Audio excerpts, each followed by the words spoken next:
अस्सलाम वालेकुम वरहमतुल्लाह। आउज़ु बिल्लाहि मिनश शैतानिर रजीम। बिस्मिल्लाहिर्रहमानिर रहीम। रब्बि शरह ली सदरी व यस्सिर ली अमरी वहलुल उक़दतम मिन लिसानी यफ़क़हू क़ौली। रब्बि ज़िदनी इल्मा अल्लाहुम्मा फ़क़िहना फ़िद्दीन। जैसा कि रमज़ान का महीना चल रहा है तो रमज़ान के हवाले से बात हो रही है। पिछले भी 2-3 लेक्चर में रमज़ान के मामले में डिस्कस किया है, तो आज हम इसके बारे में बात करेंगे कि रमज़ान रहमत और बरकत का महीना है। यानी रमज़ान एक ऐसा महीना है जिसका जैसे कि नाम ही बताता है, रमज़ान जला देने वाला गुनाहों को। फिर इसकी एडिशनल सिफ्त जो है वो ये है कि ये रहमतों और बरकतों का महीना है। आइए देखते हैं कि रहमत और बरकत किस चीज़ को कहते हैं। अल्लाह ताला की तरफ से इस महीने में जो रहमतें नाजिल होती हैं, जो बरकतें नाजिल होती हैं, वो क्या चीज़ हैं। पहले हम लेते हैं रहमत। रहमत क्या है? अल्लाह ताला की रहमत का क्या मतलब है जो इस महीने में नाजिल होती है। रहमत के बहुत सारे मायने हैं। रहमत के मायने हैं किसी पर इनायत करना, किसी पर मेहरबानी करना, किसी के साथ नर्म दिली का सलूक करना, किसी पर कोई करम करना यानी रहम करना, फिर शफकत का बर्ताव करना किसी के साथ। इसी तरह किसी को किसी काम पर सराहना या शाबाश कहना, फिर किसी को बख्शीश में कुछ देना, इसी तरह किसी के लिए कोई भी भलाई का काम करना, ये भी रहमत है।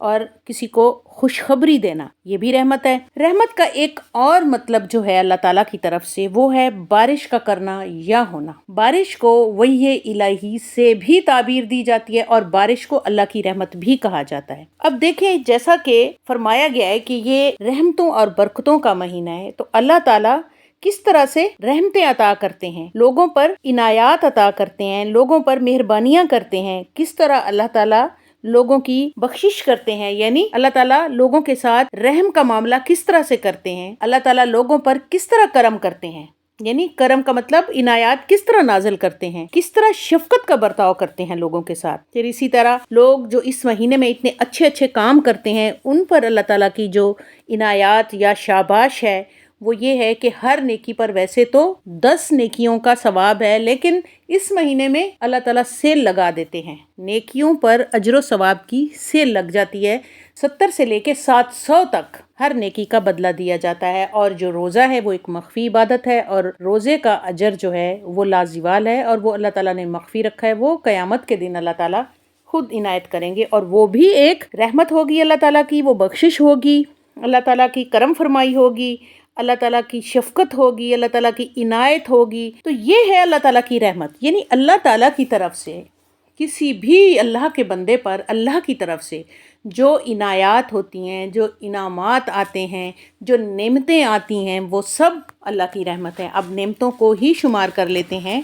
अल्लाह ताला बीवी देता है, फिर बीवी से बच्चे देता है, बच्चों से नस्ल आगे बढ़ाता है, फिर अल्लाह ताला माल देता है, अल्लाह ताला रिज्क देता है। रिज्क में हर तरह की इजनास है, फल हैं, हर तरह की ज़रूरियात की चीज़ें हैं। इसी तरह अल्लाह ताला रहने के लिए जगह और मकान देता है, शेल्टर देता है, प्रोटेक्शन देता है और फरिश्तों के ज़रिए से अल्लाह ताला इंसानों की हिफाजत करता है। फिर अल्लाह ताला उनको नेक कामों की तरगीब देता है। फिर इसी तरह अल्लाह ताला ने अपने बंदों के लिए हर दौर में अपनी एक खसूसी रहमत अता की है, वो है हर दौर में सहीफ़े या किताबें। और हमारे दौर में नबी करीम रसूल अल्लाह सल्लल्लाहु अलैहि वसल्लम की आमद और उनकी किताब मुतबर्रिक कुरान मजीद, ये सब अल्लाह ताला की इनायात हैं।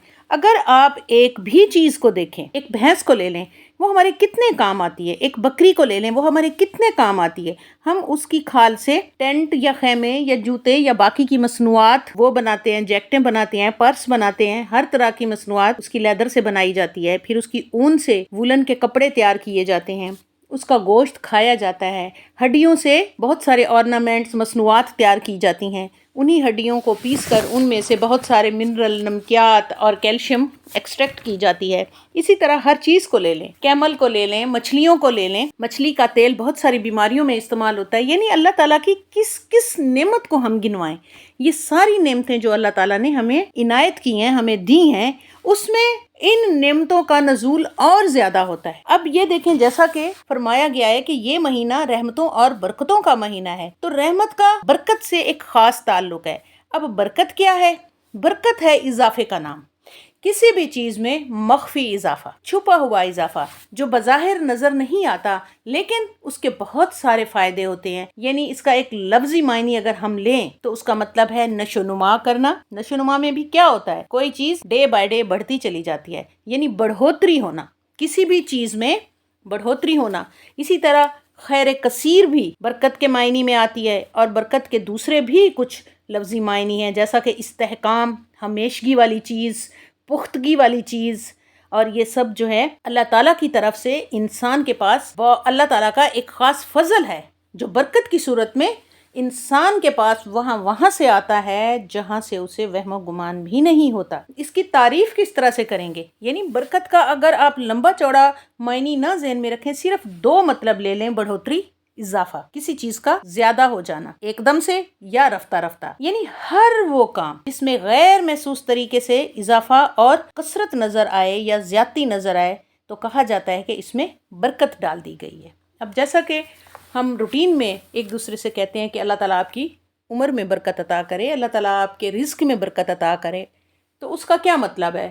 اب برکت سے یہ نہیں کہ ہمیں دیکھنے میں آئے گی کہ زندگی کتنی ہو گئی ہے، عمر کتنی ہو گئی ہے. نہیں، عمر تو اتنی ہی رہے گی جتنی اللہ تعالیٰ نے لوح محفوظ میں لکھ دی ہے.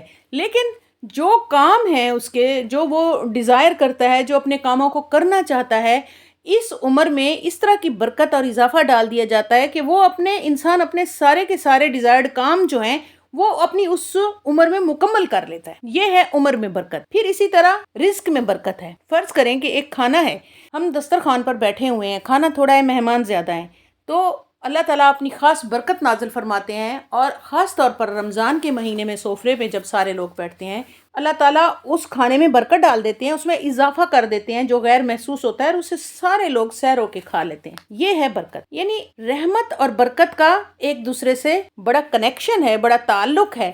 رحمتوں کا مطلب نزول ہے اللہ تعالیٰ کی طرف سے کسی بھی چیز کا بطور انعام کے کسی کو دینا، اور پھر اس انعام میں اضافہ کر دینا، بڑھوتری کر دینا، یعنی برکت ڈال دینا. اسی طرح اس مہینے میں اللہ تعالیٰ نے اپنے بندوں پر رحمتیں اور برکتیں نازل فرما کر انسان کو شکر گزاری کا ایک اور موقع دیا ہے. پھر اس مہینے میں شیطان کو قید کر دیا جاتا ہے اور اسے زنجیروں میں جکڑ دیا جاتا ہے. شیاطین کو اس لیے قید کیا جاتا ہے تاکہ وہ لوگوں کو نیکی کے کاموں میں رکاوٹ نہ ڈالیں، نیکی کے کام کرنے میں ان کے لیے آسانیاں ہوں اور سہولتیں ہوں. اسی طرح ایک حدیث میں ہے، رسول اللہ صلی اللہ علیہ وآلہ وسلم نے فرمایا، جب رمضان کا مہینہ آتا ہے تو رحمت کے دروازے کھول دیے جاتے ہیں. پھر اسی طرح ایک اور روایت میں آتا ہے، رسول اللہ صلی اللہ علیہ وآلہ وسلم نے فرمایا، تحقیق تمہارے پاس رمضان آیا ہے، یہ برکتوں والا مہینہ ہے، اللہ تعالیٰ نے اس کے روزے تم پر فرض کیے ہیں. اس میں جنت کے دروازے کھول دیے جاتے ہیں اور جہنم کے دروازے بند کر دیے جاتے ہیں، اور اس میں ایک رات ہے جو 1000 مہینوں سے بہتر ہے.